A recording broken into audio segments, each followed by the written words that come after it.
Slack and you Major welcome you to the My Type of Hype podcast, where we celebrate hip-hop, not just the hype. How y'all feel out there? Oh, yeah. Welcome back, everybody, to the My Type of Hype podcast with me, your boy Slack in the building, as always, and my co-host, co-defendant. What's happening, brother? What's going on?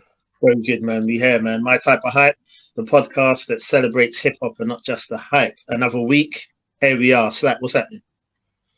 All good, bro. Can't complain. All is sweet. All is blessed. What can I say?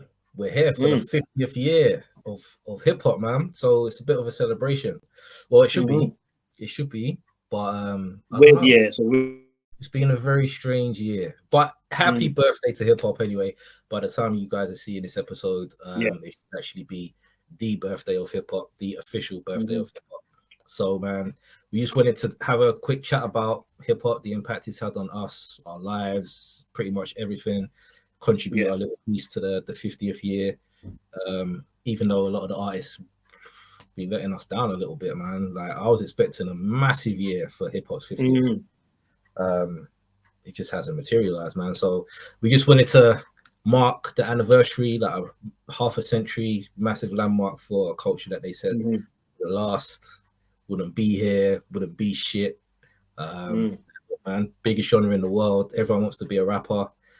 So, man, I never thought we'd see hip hop hitting 50 years when I was a kid listening to my little tapes, man. But yeah, it's really something. So I thought that we should mark the occasion, as it were, man. So, man, I don't know. I don't even know where to begin, bro. Just like I guess we've kind of spoken about, you know, where the journey started for both of us, hip-hop, man. But how would you say hip hop as a culture? Let's talk about the history of it. So I guess we've spoken about our personal foot in the door of hip hop and all that kind of stuff.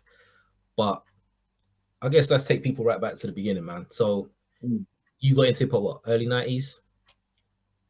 Yeah, man. For me personally, it would have been late 80s in a sense where I was hearing it, and it was actually impacting me. Do you know what I mean? Listening to it. Like I said, like you said, a lot of people have heard our story, but I think it's worth obviously talking about. You know, we're celebrating hip hop, man. Like you said, half a century, man. 50 years. It's a beautiful thing, man. Crazy. This podcast is dedicated to hip hop. So just to think that every week we're coming together just to talk about this thing, never ever running out of topics. And it's not just us. There's multitudes of podcasts and people doing the same thing.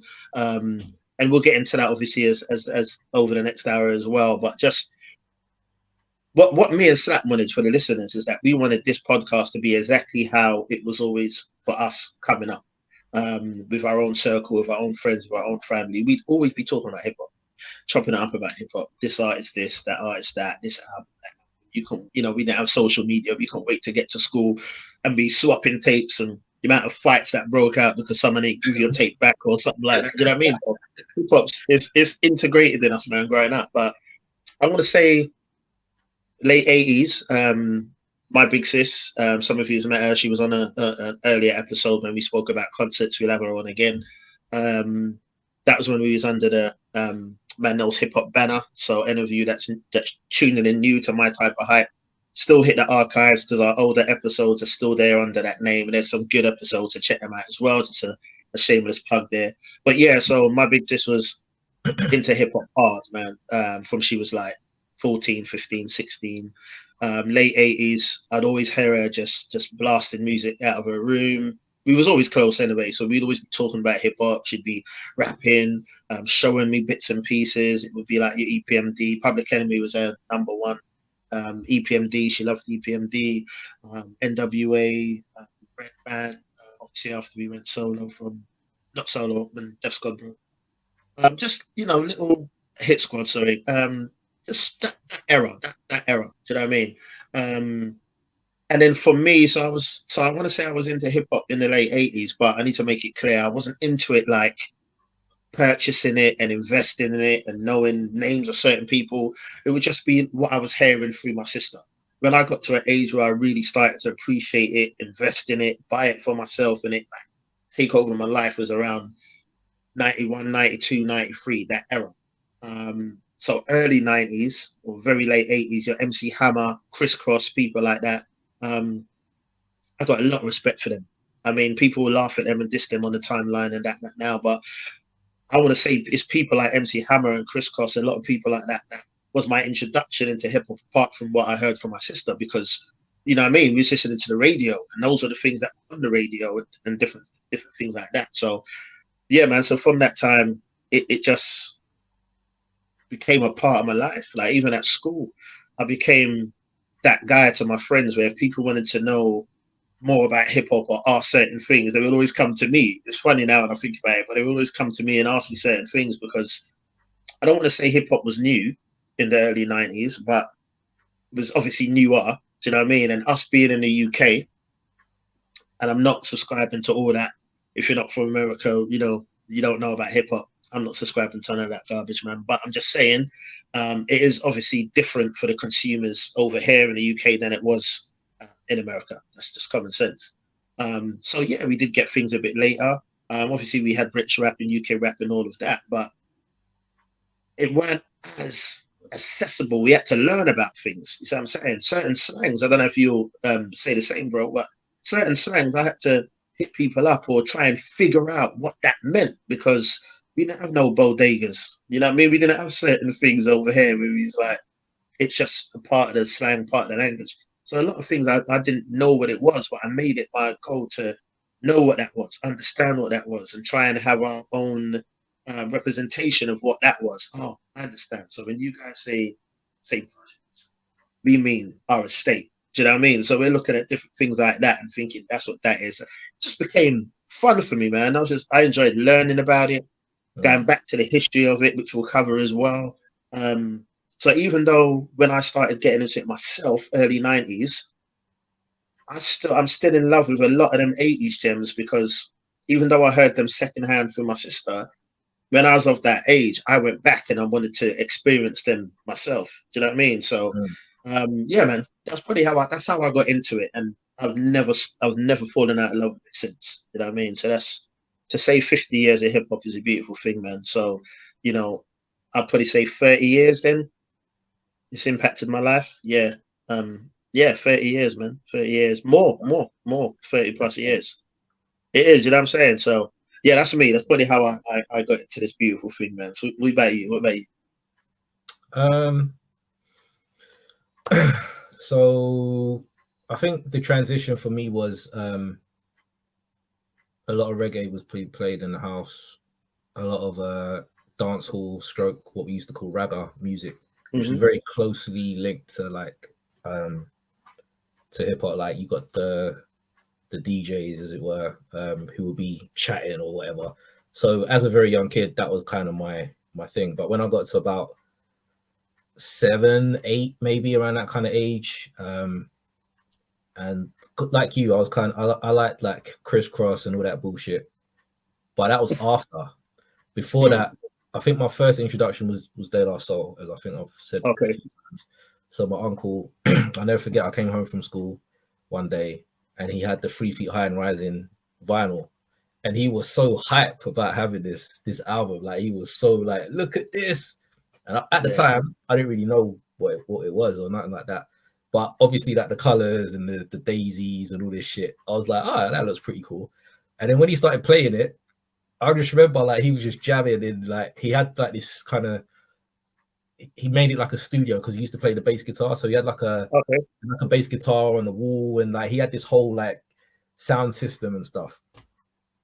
So he used to play like a lot of, like he was mad into hip hop. So Public Enemy, same thing. A lot of those kind of late 80s. He loved Ultramagnetic MCs. Slick Rick, he used to love as well. So a lot of those kind of artists, LL Cool J, he loved as well.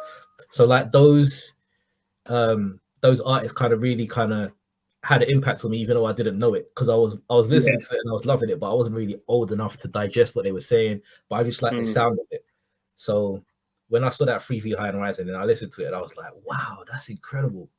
And then I got a cassette version of it. I think, I don't know if my parents bought it for me or something, but I had a cassette. I don't know, can't remember how I got it. But I just remember playing it over and over and over. And the skits, yeah, used to make me laugh, like a little bit of soap and all that kind of stuff on there. I was cracking, like. So when I was a little bit older and I went to like secondary school, and then I really started getting into it, man. So kind of By Nature, Crisscross, those kind of poppy songs that were hitting the charts over here. Yeah, exactly. Because I was going back and forth between the UK and the States. So I was always kind of a little bit ahead of people that were here, because with things like you were saying about the bodega and stuff like that, I knew what they were because I would be in New York for the summer or whatever it may be. So there was little things in certain shows that I wouldn't get, because I wouldn't be watching some of the shows because these MCs were like 10 years older than me. So some of the stuff that they'd reference specifically, it might not be a show that I would know, but if they were just talking about the projects, I'd know that, or I know the bodega, or I know all these little other things or there was another phrase. There was a phrase that one kid at school was always like, "What are they saying here?" And I was like, "It's this," and it was like, "It can't be that." I said, "That's what it is." Like, so there was always that thing there as well. But yeah, in school, same as you, it was kind of, we would have looked the go-to guys for hip hop. Like we used to do the freestyling, you know, the beats on the lunch table and all that kind of stuff. We made our foray into actually making music too. So we've all pretty much been around in the studio with, you know, some artists. Pretty much most of my friends are DJs. So my whole life, basically, even the way that I dress, the way that I do I communicate certain things, or the way that I might think about certain things or whatever, a lot of that has all been influenced by my music, man. Because it's not just music, it is literally a culture. Like if you could see a 50-year-old man in New York, I was there like 2 weeks ago, you could see like older dudes, they still got the NY fitted on, they still got the NYT, they still got the bro, like once you're in hip hop, you can't get away from it, man. Even if you look at all the MCs now, if you see them in an interview, you're still like, you are still hit like Rakim. Like I don't think I've ever seen that dude like a New York fitted on, or like Tibbs or something. You know what I mean? It's ingrained in you, man. Once you're you know once you're indoctrinated, then that's it. And I think a lot of that kind of divide between when people talk about old school, new school, I think a lot of it is because when we were digesting the music, it was a part of us. It wasn't just something that you listened to. It's your whole thing, like your whole shit is hip hop. But when it's just music, it's different. You're not that invested. You don't really care too much. It's just you like a song and you don't.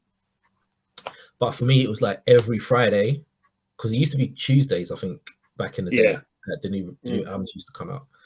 So I'd be like, I'd have my money, I'd be ready, and whatever it was, I didn't care. Like if I'd heard the artist, if I didn't, or even if it was a produced by, so if it had produced by a Premier or produced by Marley, whoever, I'll be like, I'm gonna buy it, even though I've never heard of this artist. Every week I was just buying some music, man. Every single week of my life, I was buying music. Every label that came out, LRG, Academics, Lot 29. All of that shit, I was buying all of that. I've spent like God knows how much money I've spent on this culture. The Helly Hansen jackets. Helly Hansen jacket. I think nobody's rocking them over here, man. I had a Fat Farm coat, right? And I remember one year, like the weather was ridiculously cold, like freezing sub-zero Mortal Kombat temperatures. I had this Fat Farm coat, bro. I couldn't feel a fucking thing, mate. Like that was that coat right there. Yeah, proper. Cost me a hell of a lot of money, but not as much as Avirex's. I think I've still got a couple of these around somewhere. Yeah, that was like £450 on sale. That's how they're still my favorite things from that era, though, clothes wise. But you know what? Once you had that coat on, man, like it felt like there was a weight on your back. Like it was that Yeah, level, 100. different quality, and like I could probably pull it out now and it still look as good as it did back then. Easily. They made a comeback anyway, innit? I still see a lot of people. They've made a comeback. I'm seeing a few people rocking them Everything again. does. I The love them. starters, I had all the starter jackets. Carl Oh, Kanai. We had it all, man. We had the movies. We had all the dope hood movies like Menace, Boys to Men, and Above the Rim. We had the dope soundtracks to go along with it. So we know if a film's coming out, it's gonna have a dope soundtrack. And we're looking at like who's on the soundtrack, or a tune will come on the box, and it won't be associated with the album. So I remember the first time I saw Wu-Tang, it was Meth, RZA, and Capadonna. The Wu Wear song. Oh, we were, yeah. So I remember the first time I heard that, I was like, oh shit, where's this gonna be? So but it wasn't on a Wu album because I was like, there's no Wu albums coming out, but it was on a soundtrack. We don't have that no more. We don't have the movies, the soundtracks, the clothes. Like, I don't know, man. I feel like my sons are missing out on. I just had it so good, man. So I'm just thankful that I was born when I was. So I got to see all of this happen in real time. Like, imagine I was born like 10 years later or 10 years earlier. I wouldn't have experienced what I did, man. Nah, So I literally couldn't have 100%. asked to be dropped off in a, the best possible era, man. So yeah, to celebrate the 50 years, man, it's crazy.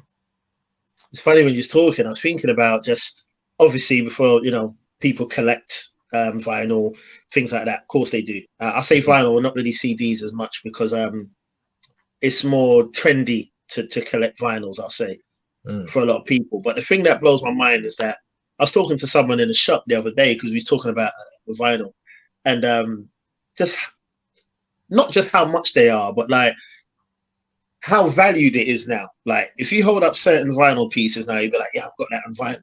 People are like, wow, you got that. And the thing that blows my mind is because, I mean, that's a good thing to see. Like I love the investment in the culture, but the thing that I always think about, man, it's like in our era, in our time, it weren't the cool thing to do. It weren't proving you was hip hop. If you wanted something, you wanted to hear something, you had to buy it. Do you know what I mean? And I feel like that's why that connection in that era, and I'm not putting any other era down, we're just celebrating hip hop, man. But I feel like that early connection for us, I know people 10 years older than us will have a different story. But I mean, for us, it was like you hear something, you maybe catch a bit of it on the radio. You're like, what is that? The amount of times you go to record shop or whatever and try and say just what's out. You're trying to describe what you heard and you're waiting to hear when certain things are dropping because you heard or something dropping, or you're in the Source magazine or Double XL, or not even Double XL because that was like late 80s. That like was later. Hip Hop Connection. Yeah, Hip Hop Connection over here. Source magazine. Those things, and you're looking at the albums be advertised and you're just waiting for them. Like there was so much more of an anticipation, you know what I mean? Like you said, you got your money, you went and bought something. I know we've said this before, but what you spend on streaming now, you would spend on one album in our time. One album, like £10 for Spotify or Apple or whatever. Like, that's going to buy you one album. Well, if that, you might need to put a few more pounds on it still to buy that one. You know what I mean? So it's like, there was an investment there, man. And I go back to some old albums, and I think, of course, I like it, but why do I like this album so much? You know what I mean? And it's like, because these were literally soundtracks to our lives. You know what I mean? There weren't no shuffle. There weren't no, I mean, obviously you could shuffle it, but you know what I'm saying? There weren't like just shuffling playlists and, oh, I like this song, I'll take that off. I was thinking about, I can't remember what the album was. But I was listening to an album the other day. I'm actually trying to remember what it was. I think it was Meth to Count. And not even going to get into that. We've spoken about that so many times. But there's a few tracks on there I don't really feel. But I was just letting the album run the other day. And even the tracks that I didn't even feel that much, I still knew all the words for. And I'm thinking, how do I know the words for the songs that I don't even like? Do you know what I mean? It's because you just let them run. Same as me in Beach Rivals and Life. Exact. I know every word of that album. I know every breakdown, every transition, every little interlude into the songs. I know it heart by heart. Yeah. But it's weird, bro. And it didn't hit me until like recently where I was like, how do I know this album back to front like this? Like, it's crazy because I didn't think I listened to it that much, but clearly I did because I know it. I know all of it. Maybe apart from Consequences verses, but yeah, the rest of it. Yeah. Innit? And age plays a huge factor. I always say that as well because I think I asked a question not too long ago. Like, can we still enjoy music as an adult as much as we did when we was younger? Definitely. For me, I say no. When I say no, the reason I say no is because, of course, we can still enjoy it, but the experience is different. Like certain albums I had when I'm going college or school or whatever, I'll be on the bus every day going to college or school, listening to that. Coming home, listening to that. In my room, listening to that. My mum pissed me off. I go upstairs and blast, Motherless Child or something. Do you know what I'm saying? So there were things that were like soundtracks to our lives. But as an adult, do you know what I mean? If you're a parent, you're parenting. If you're married, you're being husband, you're being wife, you're working 9 to 5, you're doing this. Sometimes it's hard to even just get time to say, let me just have a couple of hours of listening to music. Sometimes for me personally, it might be hard to just even grab that time. So I find that I need to make more of a conscious effort to listen to music now.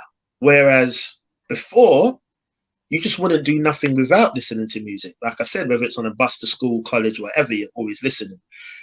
So, I mean, I do appreciate that a lot of the older albums have that special place for us because they literally are the soundtracks to our lives. You know what I mean? Albums like It's Dark, War Report, these are not just albums. These are not just good hip-hop albums to me. Like, they're soundtracks to my life. Like, that summer, I listened to nothing but War Report. Like, that summer, I listened to nothing but Only Built for Cuban Links. You know, that year, I listened to nothing but Doggy Style. Do you know what I mean? And I feel like so much music comes out now. It's even hard. Like, I don't know. I mean, even when you go back to certain years and look at the albums that are released as a album, someone said the other day, what's your favorite album from 95? I'm like, bro, like, Google what albums came out in 95. And you're like, there's tons. So I don't think it's that there's too much music now. I just feel like it's the people put music out expecting us. But when it's 100 years of hip hop, right? Mm-hmm. Are we going to be talking about some of the projects that have dropped this year or last year, whatever, in 50 years' time? No, we don't talk about a week later. This is what I mean, right? We were speaking about Stevie Wonder's Innovisions last night, right? Because its anniversary. 50 years old. Yeah. Innovisions. Perfect album. You put it on today, you know what I mean? Flawless. And I feel like that way about some hip hop albums. Do you know what I mean? When you see certain anniversaries, say that again. That's how you should feel. Exactly. Well, we're not going to be talking about some of this in 50 years. Do you know what I mean? And I just feel, man, like we've got to really be. This is the 50th year of hip hop, and as we said at the start, it's been a bit.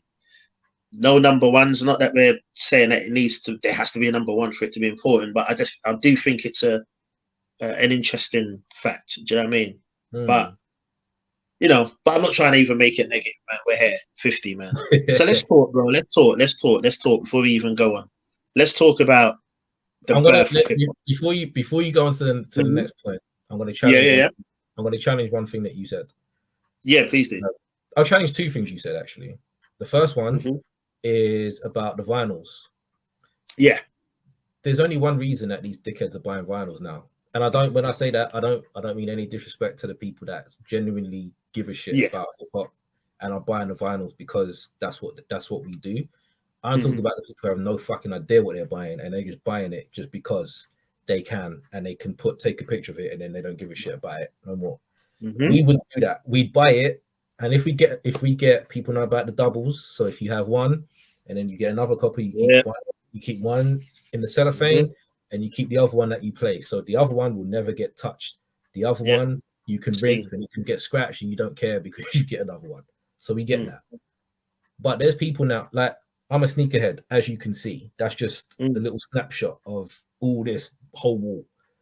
That is all my shoes, right? I have stopped collecting. I buy stuff I like now, but I don't collect like I used to because the dickhead hype beasts have ruined it for everybody. People who have no idea about shoes, about why a certain shoe is called a shoe, or all of this kind of stuff. They just buy it just because. I now have to fight on an app to just get the opportunity to spend money. So they've ruined they ruined sneakers for me. They've definitely ruined vinyl collection because they're not buying it because they love the music. They're buying it because they want to say, I've got this vinyl. So I don't think they're buying it because they love hip hop. They're buying it because it's a different. That's why they're charging £400 and all this crazy stuff. Right. Vinyl. Because they know. Yeah, Because they know what it's being bought for. And that money's not going to the artist, bro. The only money that goes to the artist is if they say that the vinyl's $90 or whatever it may be. That's the money that goes to the artist.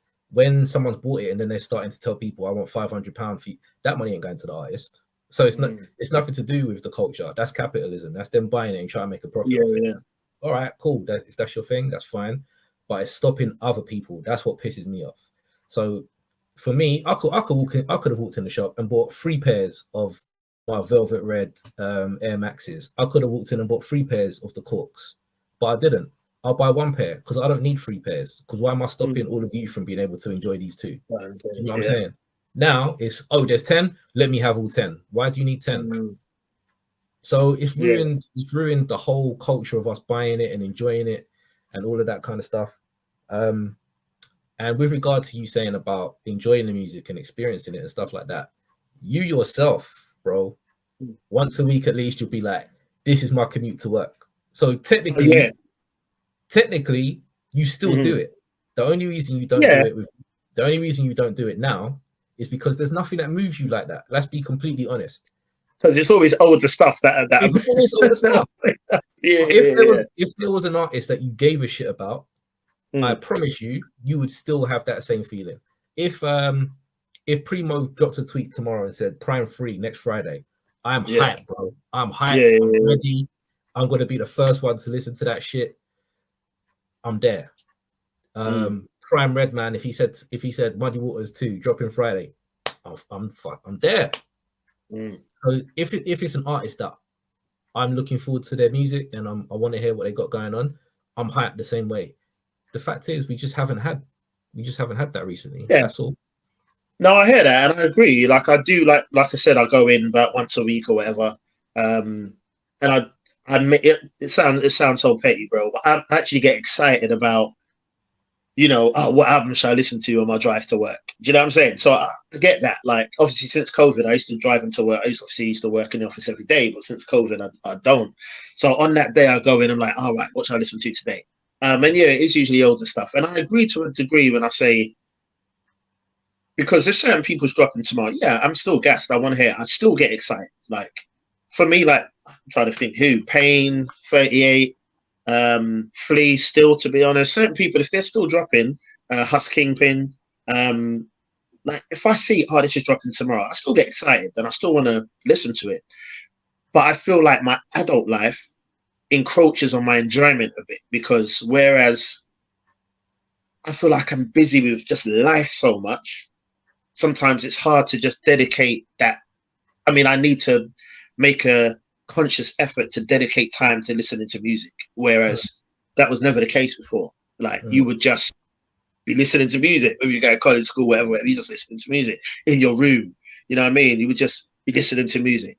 But I just find when you become an adult and you're doing grown things, sometimes it's about trying to find time. And the only reason I mention that is because I want to play devil's advocate, if that makes sense. And I want to just acknowledge the fact that I do understand that sometimes age and responsibilities and different things do play a role in our consumption. Oh, yeah, sure. You know what I mean? Yeah. But no, there's no doubt about it. I mean, I still get excited, but it's just, I guess it's finding that time now. Whereas before, like, in a few years' time, I'm not going to say, that was the soundtrack of 2018 for me. Or that was the soundtrack of 2023 for me. Because it's just not there. It's just not, like, the feeling feeling is, it's just not there, bro. And if people are being completely honest, it ain't been there for a minute. Like, where we're at now, it's very McDonald's. It's very hit and run. It's very cash grab. It's very forgettable. It's like you're hungry, right? You're starving. You've been working all day. You haven't had a chance to have a lunch break. So driving home, drive past the McD's. That actually smells all right. You know it don't smell all right. you know it smells like shit, but you're hungry in it. So your brain is sending some stuff to your stomach, and your stomach sending some stuff to your brain, like, we need to eat. All right, cool. I'm gonna stop it and I'm gonna get some trash. I know it's trash before I've even tasted it. If I order, I don't know, some chicken nuggets or whatever, I know what I'm about to eat is garbage, but I'm starving. I have to eat something. When you eat it, you regret it almost instantly because you know it's bullshit. You know your body ain't taking nothing from it, and you're hungry again straight after. But you know what I mean. So after you've eaten it, you feel a bit guilty, like, oh man, why did I eat that shit? But you had to. You had to. And it kind of feels like a lot of music at the minute is kind of that McDonald's feeling. It's like, I'll eat it because I love music, so I'll absorb it because I love hip hop music. But by the time you finish listening to a lot of it now, a lot of it is just like, I don't care if I ever hear that again.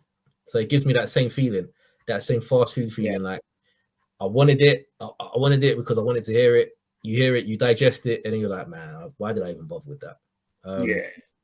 So I think a lot of the care, the attention, the whole process has changed, of making music, of putting it out, building anticipation. People haven't even got the time or patience to let things build anymore. It's like, you know, drop an album on Friday at midnight. By 12:03, someone will be asking, when's the next one dropping? Like, I mean, so yeah, it's where we're at. But, and that's what we created. We created that. And just before you move on, shout out to Snips as well.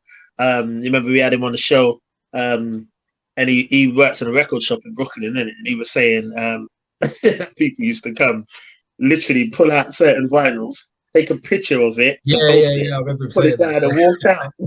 Like, man, what's happening, man? It's like now it's just a almost to say, look, like, it's not for the consumption. Like, let me keep it 100% real with you. Right, let me keep it 100% real with you, bro. A lot of them CDs you see me post and stuff like that and start collecting again, I've had to buy back, bro. Do you know why?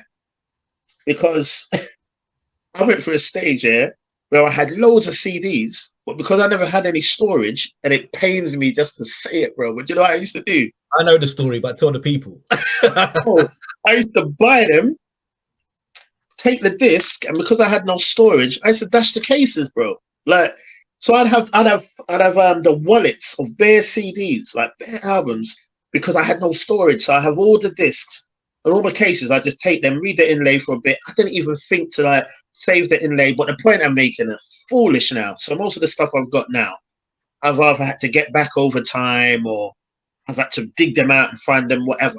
But the point I'm making is that because we're not thinking to ourselves, I'm getting this to display it. It was purely for our consumption. Is that what I'm saying? I want to hear this. I want to own this. I want to have it. Now I'm older, I think, oh man, I can't believe I dashed so many of them things away. All them things you see me post, the amount of stuff that now I've dashed, and I can't even get them again now.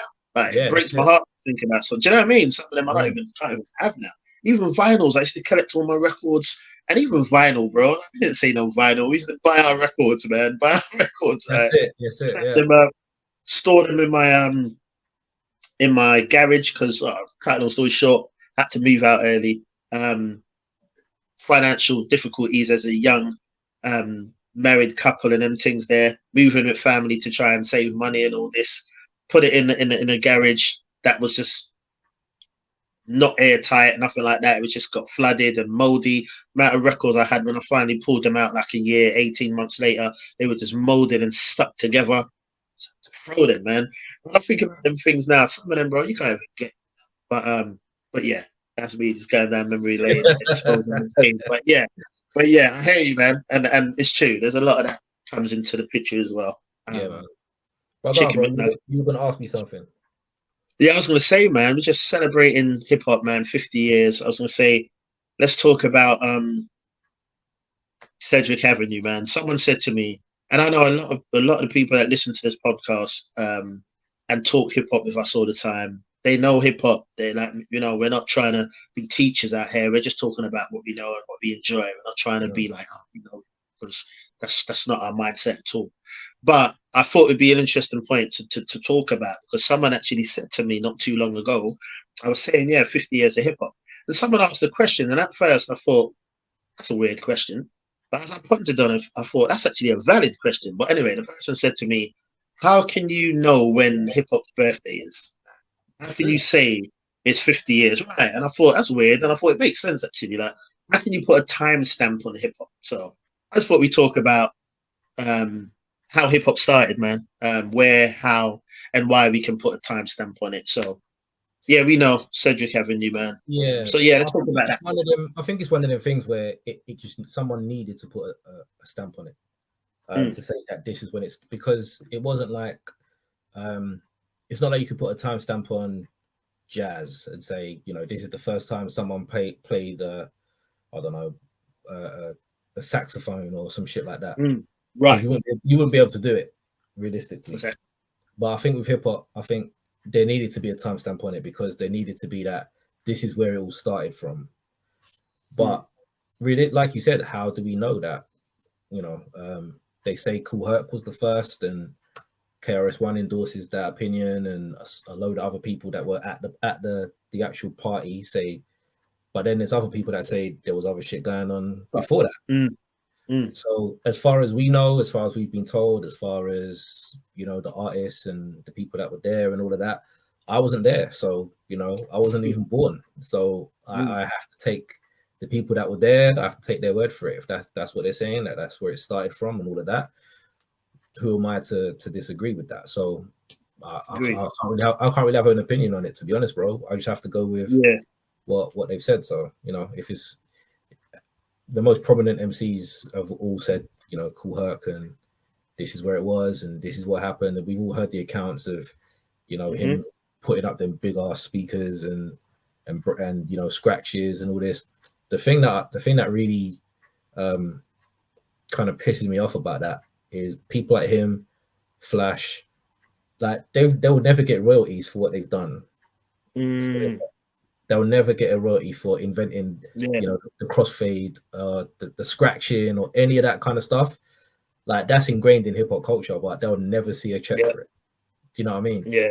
So true, man. All these people that have pioneered, like, people laugh and go, "Oh, look at you, all you old broke rappers and all this." It's like, bro, if these people never did what they did, you wouldn't have a career at all. Like, no one would care who you were. So I've never understood that mentality. It's so crabs in a barrel, but that's typical of a lot of people, man. But yeah, it's very like, to disrespect the culture that you make money off doesn't make sense to me personally.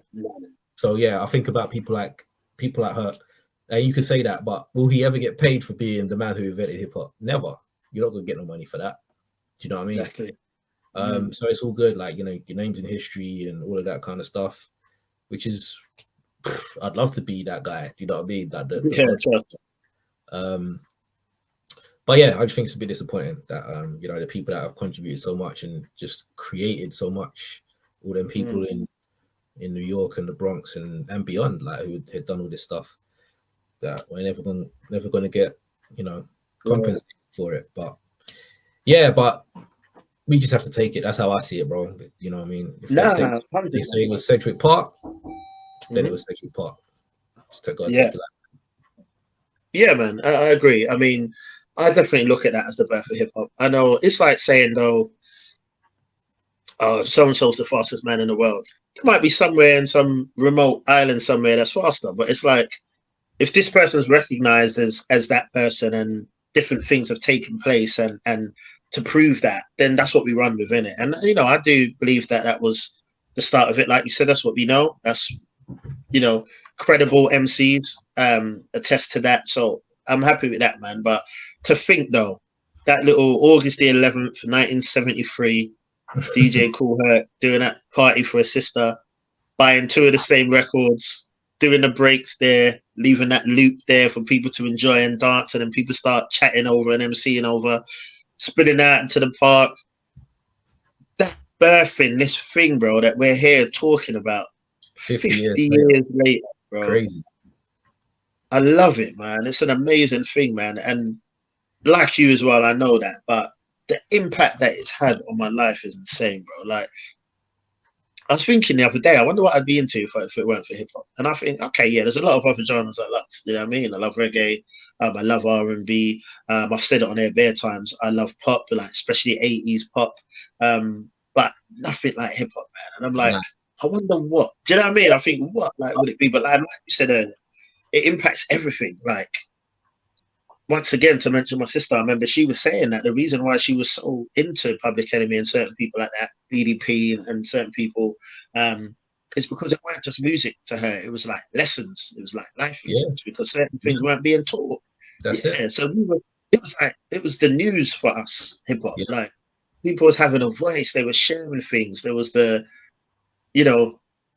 just so many different things that you can get from this one genre, and the only thing, in my opinion, that is destroying it is ourselves. Do you know what I mean? 100%, man, 100%. But if you think about it, I think it was it Cube who said it, or was it KRS? Someone was saying something that, and I was like, wow, that is perfectly put. So he was saying hip hop basically allowed us to talk to our brothers in different places. So yeah. He was like, that was our radio. I think it was Cube who said it. He was like, that was our radio broadcast. So, or maybe it was Ice-T. It was one of them.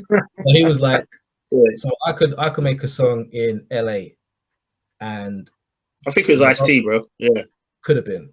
And my brothers in New York would know what's going on in LA. Right. My brothers in the UK will know what's going on in LA.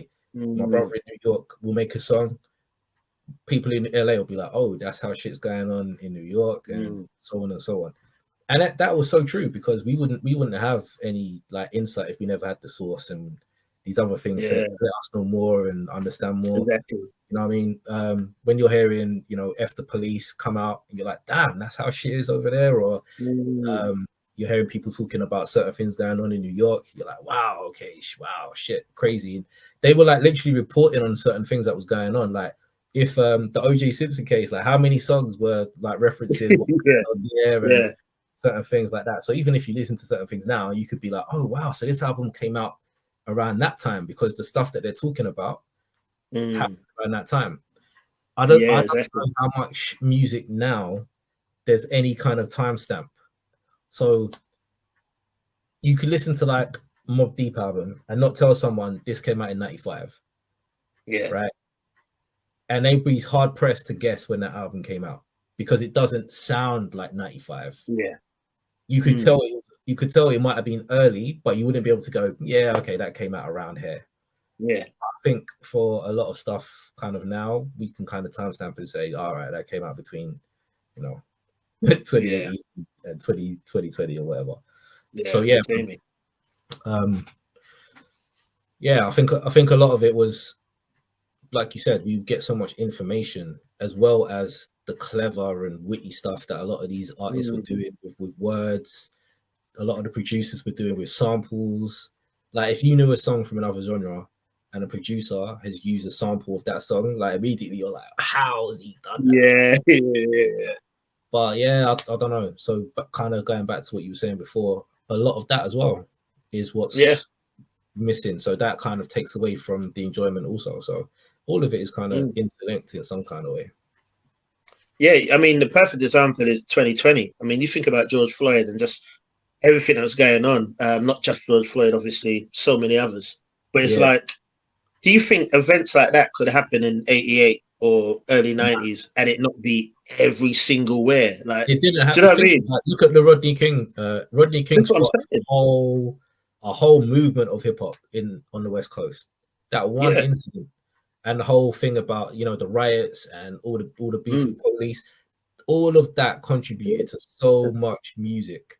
The crack epidemic, that never happened. How many albums were born from what the crack epidemic did to people's families, their friends? That changed entire neighborhoods. That changed entire family trees. It changed everything. And you've got the music to document, like where we've gone from, more happy-go-lucky hip hop into the more criminal element, gangster rap, and that kind of stuff. Like you literally have seen that change between sort of 86 and all the way through to the early 90s or whatever. So we had that too.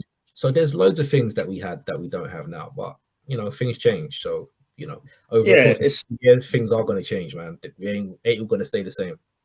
oh, couldn't agree more, man. But it's just the evolution of it, man. That's a bit like, It's devolution. you know what I mean? Honest. It's not evolution. Well, yeah, great word. I mean, like we were speaking last week on the episode, just celebrating the women in hip hop and that, man. Like you think you know obviously we still have female MCs that are bringing facts, truth, and spitting hard. I'm not taking that away. I'm not saying everyone is a Sexy Red or a Cardi B. I'm not saying that. But what I'm saying is, it's like you go from, you know, like Queen Latifah, Shah Rock, you know what I mean, Roxanne Shante. You go from like just spitters, man, to like where it is now. It's like how it's evolved. It's just like almost it's a shame sometimes when you look at it. I mean, I'm not a big Common fan, as most of you know, but I love her. It was like perfect, you know what I mean? And that was years ago anyway. So imagine another version now. I'd love someone.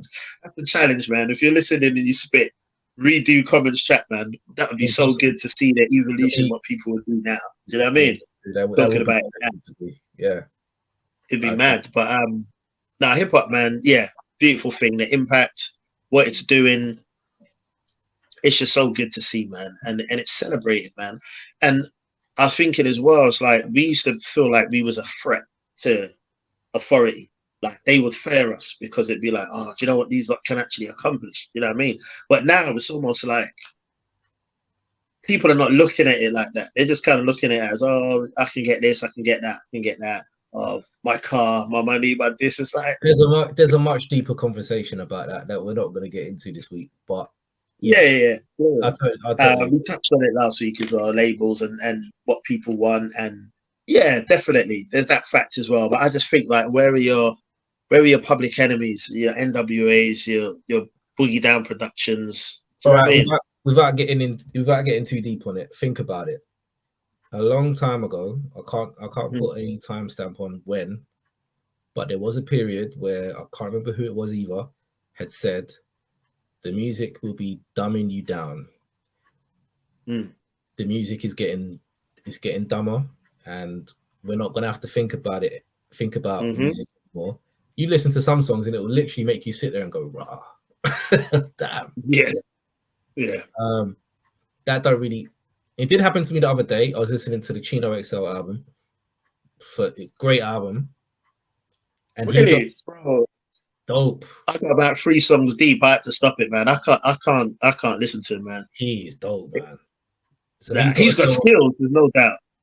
He's got a song on there called oh shit, my memory's gone, man. Basically, he's got a song on there where he's telling a story about his ex-girlfriend. And by the end of the song, he's basically saying that she was cheating on him with his sibling. So he leaves that bit right at the end. So you're like, oh shit. I don't know, man. That's just rare to me now. Like those kind of moments. I know what you mean. Yeah. But yeah, it's one of them, innit? Like, you know, it might come back around to a point because I referenced before back in 2001-ish. I was over it, bro. I didn't really care anymore because the music that was coming out was just horrible to me. So I left it alone for a couple of years. Little Brother came out, 50 came out, and then it changed again. So that's why I can't ever say that I'm totally off it. I can be like, I'm good. Do you know what I'm saying? But I can't see there being a point where I'm like, that's it. I'm totally done. Because there's always going to be something that might come out a year later, 2 years later, that'll bring you back and be like, okay, you know, it's still here. And even in those times, you could be listening to the stuff you were feeling. Exactly. So even if you're not checking out new stuff, you're still tapping in with what you liked previously. Exactly. Do you know what I mean? Yeah. So you're always going to be hands in it. So I guess like as we close in on the hour mark, I guess that kind of leads in nicely to what you love and what you hate about hip hop. So as it's a celebration, what would you say you love about it, first of all? I love the camaraderie of it, right? I know we complain about it a lot, about, you know, just people's dumb comments online sometimes, but I love the fact that we can just be talking about this thing all day, every day. You know, I love the fact that people like me and you who never knew each other before social media, even though we've come to find out we got mutuals and we got so much in common, but we never knew of each other before. The fact that we can just butt heads because of our love of talking about hip hop to the point where we've become friends and started a podcast. I love things like that. I love the fact that a lot of people have still got to grasp this, but I love the fact that you can love who you love. You love who you love. You know, I don't like that person. You don't like that person. But right, you get me. But we're talking, we're enjoying it, we're loving it. Yeah, I love this. And I love, bro, like you said, I didn't really check for that Chino XL album too much. I just find him hard to listen to as an MC.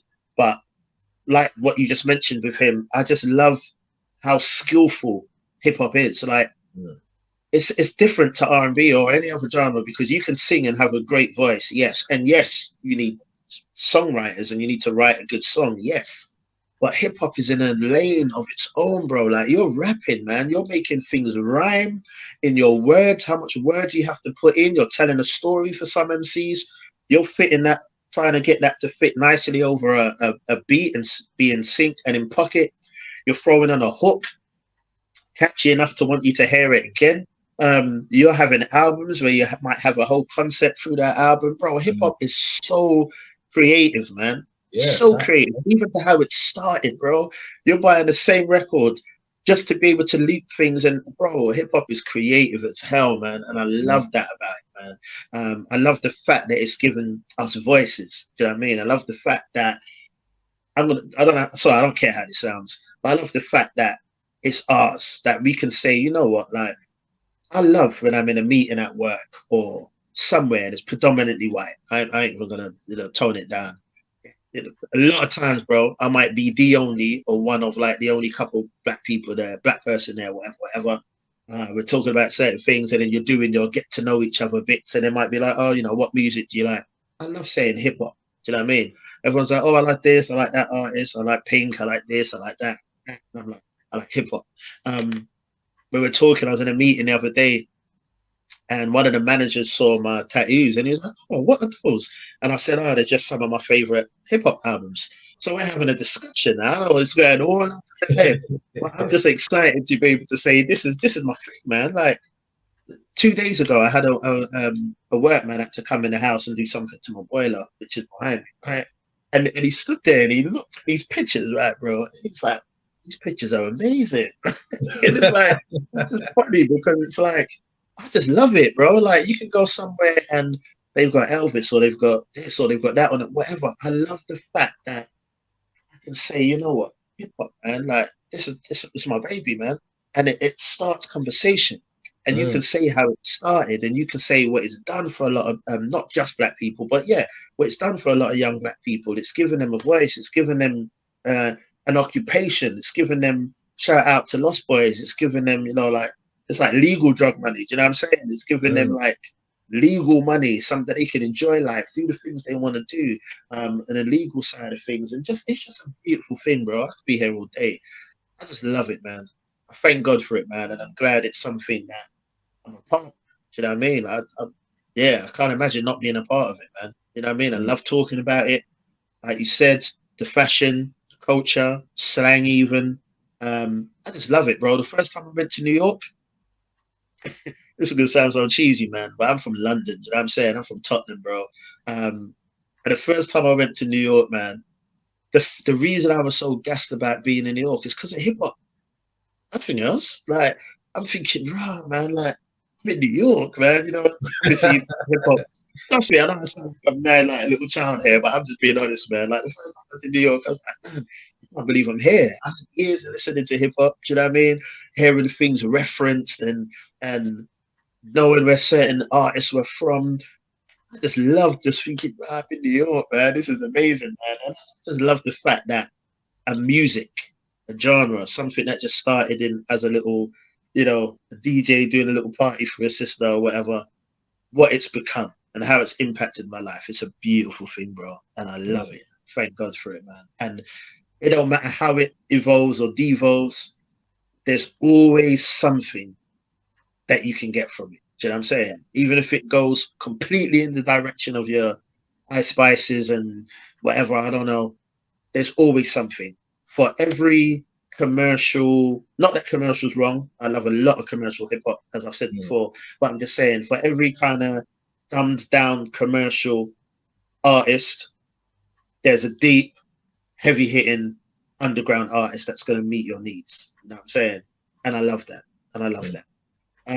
So yeah, I'm gonna stop there as I could go on. But things I don't like about it, the things I don't like is I just don't like how I feel like the only thing that's going to cause this genre to it can't die. But the only thing that's destroying it is us. I don't like how we pit each other against each other. And I know we as in the culture, we speak about our favorites and top tens. But if you notice, I don't say best. I never say best. I say favorites because I like to hear that discussion. Enough. That's healthy. But we always put in, you know what I mean, artists against each other. And so when you get your newer artists come out, they're like, oh, they feel like they've got to tear down the architects to get respect themselves. Do you know what I'm saying? Oh, I'm better than Tupac. I'm better than Biggie. I'm better than anything. Probably can rap better, but what's that got to do with anything? Like, do you know what I mean? It's. I don't like that fact about it. Man. It's like people feel like they've got to always get on top of the next person to make it. There's enough room for us all. Crabs in a barrel. I said that. Exactly that, man. But yeah, I'll stop there because I'm banging on. But yeah, they're probably the main things that I'd say I don't like about the culture. There's definitely a sense of. There's just that it's like a civil war at times, man. Do you know what I mean? If they're not trying to make it an East v West back in the day, they're trying to make it a this v that, or a certain artists come out and have a certain similarity. Oh, they're not as good as them though. Like you put up today, oh, I like this album. The first thing someone's going to do is compare it to something else. Well, it's not as good as that, bro. I don't care. I'm saying I like this. You know what I mean?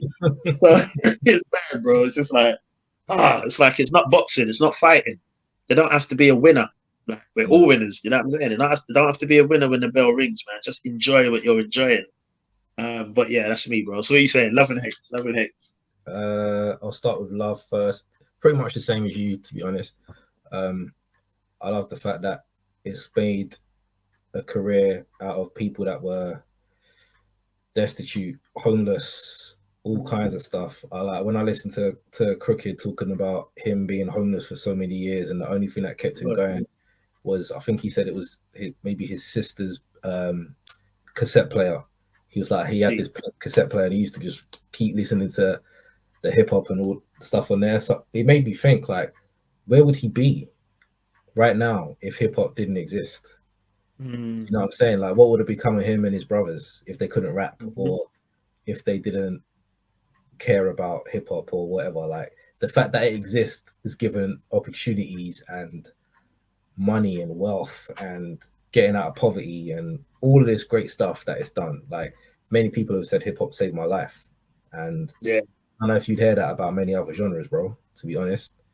So, exactly.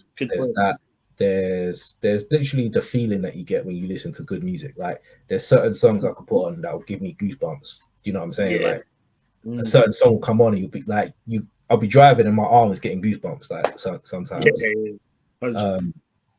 Like that tune that will come on where everyone is in unison, like, this is the one. Like, if you're at a show or something and the artist just drops that one tune, or the DJ drops that one song, and the whole place just goes crazy. So it does that. It brings people together, although, you know, it doesn't like it used to. But like you said about the camaraderie, you know, we'd have like Saturday we'll go in, or Tuesday we'll go to the shop. We'll be buying the albums. We'll be talking to the guys about. He'll be like, "Oh, guess what came in today?" Or he'll be spinning something. You'll be hearing it, so you're talking about that. You'll say, "The one I bought last week, weren't all that." You take a chance to, like, you might have heard one dope song on the box. You go in the shop, you see the album there. You're like, the whole album. Do I buy a whole album? Take that risk, take it home. Could go one or two ways. So you never know until you actually play that shit. Like, is it gonna be good? Like, and that anticipation as well, like, of buying an album. Because I remember when I went to go and buy dog food. I think I've referenced this before, but I remember riding my bike to get to the shop, and I was just hyped to hear this album. And I did, for some reason, I don't know why, but I didn't bring my Walkman with me. I forgot it at home. So I bought it and I was like, shit, I can't even listen to it on the way home. So I was like pedaling like crazy just to get back home so I could listen to this. And like, how many things are going to give you that feeling about music, bro? Yeah, you know what I'm saying? Learning how to mix on the turntables, and all of that kind of stuff as well. Like, that's a skill, bro. When you see the dopest DJs, like, that is a real talent, skill. There's just so much, bro. Like fashion, like the stuff that I wear, the stuff that I like, a lot of it has become mainstream, and there's probably a lot of people out there that feel the same way I do. But if I have something, I don't want everyone else having that shit, bro. I don't. I don't want to I don't want to have the same pair of Air Max on that everyone's got. Even if I like them, I'll be like, I'm good. You don't have it. Enjoy. But it kind of felt like you said, like it was ours, bro. Like it was ours. Yeah. Something that we could just. So, I mean, like, the MCs that were talking, I understood everything that they were saying. So yeah, man. It made me want to write as well. Like I used to write raps like real quick. I remember one of the guys that I was kind of in our little group or whatever. He would always struggle, so he'd be like, "Oh, could you help me?" And I'd just had some kind of man. I was always able to do that. I don't do that shit anymore, but yeah, like that gave me something as well. Like that helped me build like my language and how I say certain things and how I clear with words and start each word with the same letter and end each sentence finish it with the same sound. All that kind of stuff. So yeah, it's just given me so much, man. And as you saw, like it's given to my kids, like hearing my son like talk to me about, oh, Dad, did you hear this and stuff like that, bro? Like, that's just different level, man. So being able to enjoy it with my sons, or when he's like, oh, Dad, can you play that back again? I can't remember who was guy, but he was sitting literally behind me, and I think I was playing Nas's like, and it finished. And then his head just popped over my seat and he went, oh, Dad, could you play that again? And I was like, good taste. Yeah, man. So little things like that, man. Like you just can't buy stuff like that. Sampling, like just hearing people create something. That's like going through like a car boot sale or whatever. And just finding gems, bro. Just gems that you could still shine it up and make it look new. So you'll take a little piece of a song that came out years ago that no one remembers, no one cares about, and you make it into this. Come on, man. So yeah, there's just so much, bro. And like you said, you know, dedicated X amount of years of our lives to it, and so yeah, you can't say that you don't love it. Like it's not just something I listen to. Like it's, you know, exactly. Yeah. The things I hate about it, I don't like the division like between old and new. Like it's just fucking bullshit. Like if we're being honest, like you're an old head, okay, and nothing new. You're a young head, okay. What are we gonna do now? Like we never had that shit when we was a kid. Like we respected the people that were listening to it. If it weren't for my uncle, I would never have got into it. Am I gonna call him an old head now? It's ridiculous, man. Seriously. Exactly. Like, so I used to engage in all this stuff, but I was like, do you know what? I can't even bother now, because if that's your go-to, then we've got nothing to talk about. It's just pathetic, and I ain't gonna waste my time with it. I just don't like the fact that mainstream hip hop isn't giving our kids any kind of variety. It feels like everything that's being pushed now is the same, sounds the same bullshit message, same degeneracy.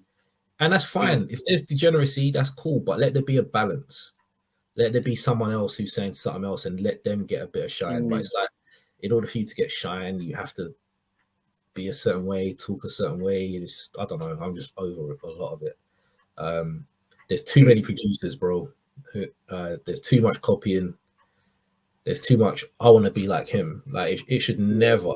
Hip hop was never. I want to be like him. Hip hop was, that guy is great at what he does. I'm gonna do it too. There's a massive difference between I want to copy everything that he does into I wish I could do what that guy does.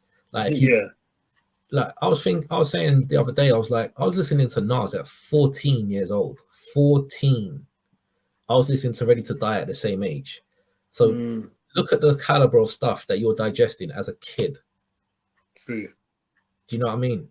Like you're listening to songs like Everyday Struggle at 14 years old, bro. That's and you're digesting everything that this dude is telling you. Or you're listening to Life's a Bitch, or you're listening to Memory Lane. All these kind of songs that you're listening to so young. So I don't know. I just don't know if you get that anymore.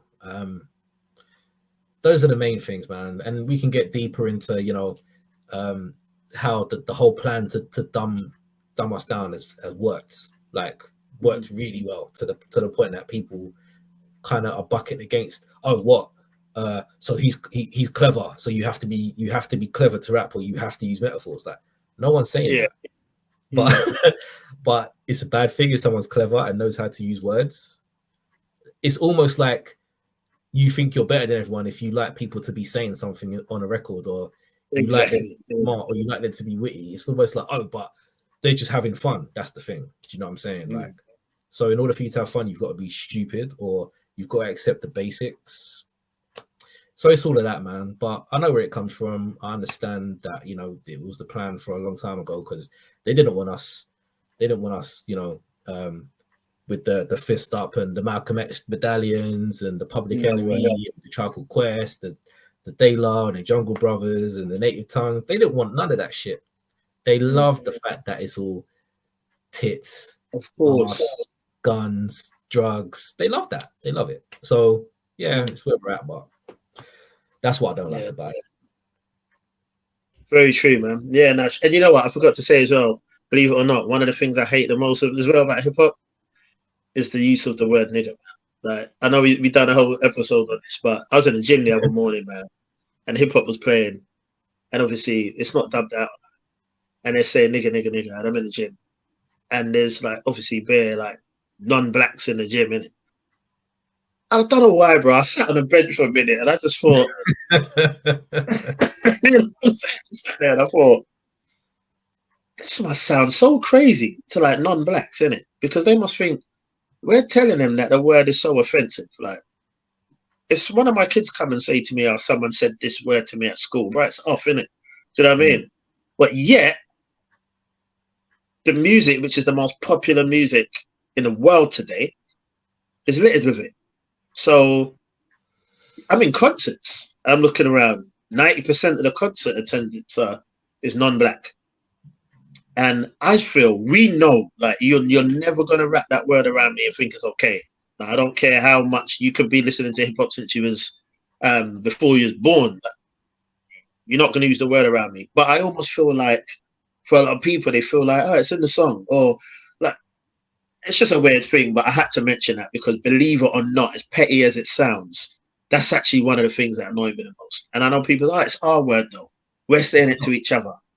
How is it? I feel like you're still subconsciously making people feel like it's okay to use the word. I shouldn't be in a gym filled with non-blacks hearing that word, and I feel awkward. You should feel awkward hearing the word, not me. Like, I'm feeling awkward thinking, I'm like the only black man in there at the moment, right? That's being said, and everyone's there bopping to the music. I'm like, I really like that. You know what I mean? No, it's indoctrination. Think about it. Yeah. Let me drop this 1 second. Made a great point about going to a show and everyone saying it, right? Or you're in the gym and everyone's saying it. So why is it okay for the N word and not the F word? Right. Let's be completely real about it. You can have the M word 155 times and everyone's gonna be saying it. Now, if an MC was on stage going F F F F F F F, people have something to say about it. 100%. It's totally okay for everyone to say that. Think about it for a second. Of course. So yeah, I don't really need to say no more than that. But yeah. And I'll say this, bro. When obviously I listen to hip hop around my kids and that, innit? Certain things, I'm not gonna listen to like NWA second albums, you know what I mean? Them skits are mad, but you know, certain things like I listen to around my kids, and I remember I say it to like my son. I use my son as an example because he's the youngest. And I said, listen, even though you hear this word so many times in the song, obviously talking about the word nigga, I said, it's never okay to use the word. I said that to him. I don't care what people think. I said, don't use the word, and don't ever allow the word to be used around you. You know what I mean? I don't care if I'm talking to my people. I don't word, bro. Like, and I think it's a UK thing because I know Americans, they don't see it like that, and I understand it. Like, I'm not going to be offended when you use the word. Like, American people that say the word to me, I'm not offended because I know it's not said in a degrading way. You get me? Right. But still, for me, I felt mad at that point. So imagine I'm saying to the kids, I know I'm listening to something and you're hearing it every other sentence, but don't use the word and don't allow anyone to use it to you. And then I proceed to turn the volume up, and then it's 17 times before the song ends. I did the same. My kids never, like, even to the point where my youngest, he would like, he would know that it's a bad, so he'd always say the bad word. They say the bad word, and I'm like, what word? There's like the N word. So even to this day, like, he would not say that. So that's why I don't know, man. I've got a problem with the hypocrisy around the use of the word. I remember listening to a song. I think I said on the previous episode, they let the N word run, they muted the F word. That really I've heard it. Pissed me off. I've heard that. So from there, I was like, all right, it's part of the plan. So I'll see where you're going with it. So to hear people saying it's our word, it's not your word. We didn't create it. It was given to us in a derogatory way. There's no way you can claim that back, because it's not. But we're going in a whole different direction. But we could literally do a whole show on that, because literally, I got some shit to say on that topic. So but definitely, I totally agree with that, bro. 100%. Yeah, I wanted to throw that out, man, because that just came to mind when I was thinking about things I don't like about it, and it's weird because a lot of people wouldn't think to mention that word, but that word is one of the things that actually annoy me the most. I totally agree, bro. We're celebrating, man. We're celebrating today. Hip hop, we love you. We're grateful to you. 50 years. Long live hip hop, man. And this beautiful genre. All the people in a few episodes we done, as we're closing, a few episodes we done ago. All the lives lost in hip hop, man. Do you know what I mean? Flowers for you all, and all that. Again, just, a time to remember those as well. All the architects that paved the way for us to be celebrating this, man. It's a shame to see certain people against each other. I see MC Shan going at Nas the other day. A lot of different things. I ain't getting into who's right or who's wrong, but just, I've got love for the architects. Even if I don't particularly like your music, if you played a part in establishing this beautiful thing, I got respect for you. You know what I'm saying? So yeah, man, hip hop, we love you. We love you. Yeah, man. I can only echo that. Like, I don't know what I'd be, and I don't mean that in any kind of sensationalist way, but I don't know the character that I would have. I don't know the personality I'd have, the jokes that I would tell, or the way that I tell it, certain words that I use from when I was very young. And if I'm in New York, I'm learning certain words, and there might be certain things that I would say. Like, I might say sneaker every now and again instead of crepes or trainers or whatever. Yeah. Little things like that. Like, it's literally created who I am as a person today. Like, how I might see certain things or whatever. So, boy, man, I can't even describe what hip hop has done for me personally. Just special thing for me, man. So we definitely had to mark the 50th, man, even if no one else is going to. I know there's a lot of attempts. I've seen a lot of different things coming up, but nothing's really, nothing's really made me excited about it, which is a bit of a shame, man. But we hope that, the second half of the year, there's going to be a lot more things to be excited about as hip hop's official birthday rolls closer. We hope that you enjoyed a couple of the talking points on today's episode. And obviously, leave your comments below as usual. Thank you, as always, for rocking with us. We will be back next week with another episode. We have a few things coming down the pipe that I'm sure you guys will enjoy. So stick with us. Enjoy every celebration that's going on for the 50th, man. And we'll see you on the next one. So God bless hip hop, man. Nothing but love, man. Appreciate you rocking with us again. My Type of Hype, the podcast that celebrates hip hop and not just the hype, man. So we'll see you next week. So keep it hype. Stay blessed. Peace, guys.